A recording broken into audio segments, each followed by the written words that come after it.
Hey everybody, it's Eric from EP Autos, your Libertarian car site and your Libertarian car guy. I'm going to do a quick walk around here of the 2016 Chevy Cruze, which is all new for 2016.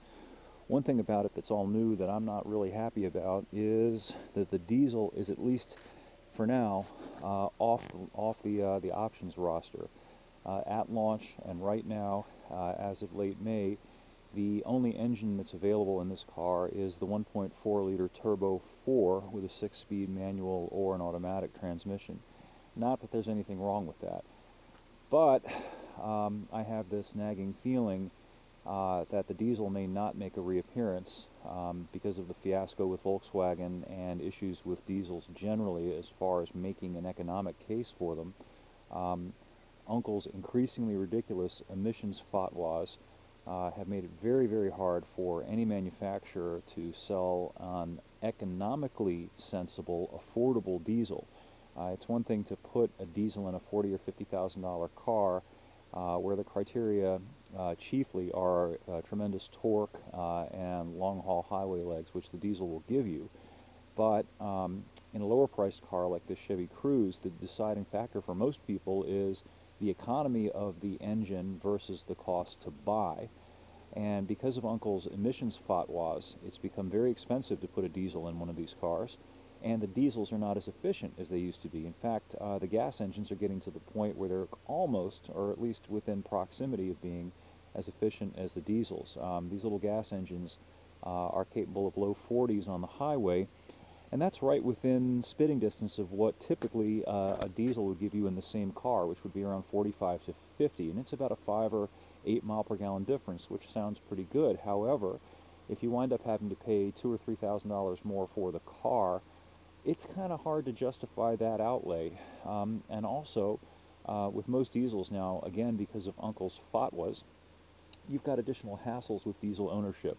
One of them being the particulate trap, or not the particulate trap, excuse me, the DEF, the diesel exhaust fluid, that has to be replenished periodically. It's not a huge big thing, but what you have to do every once in a while is pop the fuel filler door there and fill it up with DEF.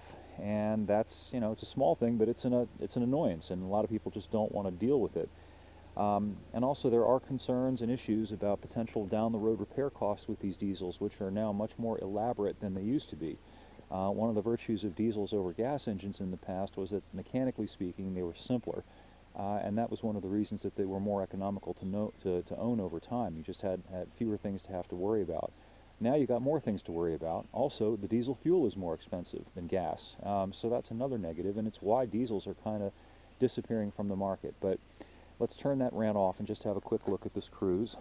It has some slightly interesting little design features. They've incorporated the center high-mounted stoplight here into kind of a little bulge on the back along with a shark fin, and that looks pretty good.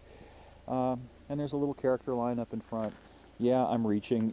It's really hard to find anything that visually separates one of these cars from another one of these cars.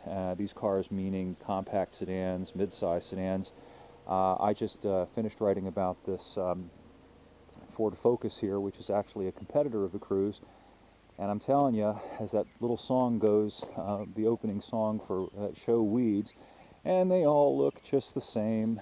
I mean, they pretty much look all the same. There really isn't a whole heck of a lot of difference between these things, other than the shape of the grille, and that one has some chrome lining its windows. But if you look at the silhouette of the windows, very similar. Fastback, very similar. Little trunk spoiler, yada yada yada, very similar.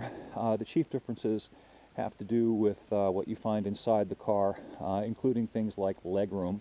One thing I'll point out with this car relative to that car and also some of the other cars in the segment, the Cruze has a really generous back seat for a small car. This is a compact, so it's pretty small.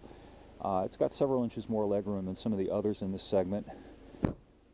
Have a look inside. It's also got a pretty nice touchscreen. This touchscreen is one that's common throughout current GM models, and I personally like it a lot. I like the fact that the buttons are pretty large and everything's pretty sensible and straightforward and pretty easy to work. Ford's has gotten a lot better. They have added their Sync 3 system to all their 2016 cars, and it's night and day better than the god-awful My Ford Touch thing that they had before. Looks like this one has a little cell phone charger right here. What else might distinguish this thing from other cars in this segment? Well, I'm kind of not coming up with a whole lot, but I'm sure I'll find something. And I'll have that up at epautos.com shortly. I'm also doing a rant about speed limits as kind of an arbitrary construct, as kind of a secular sin, if you like, an offense against a statute, the statute kind of standing in for the Holy Writ and the state substituting for God in the scheme of things. Anyway, I should have that up later. It is Sunday at about 8:20. And hopefully I'll get a chance to finish that today and post it up on the site. And also, we have the new EP Autos magnetized logos. So you can check out information about that on the site as well. And we thank you for viewing, and we'll catch you on the flip side.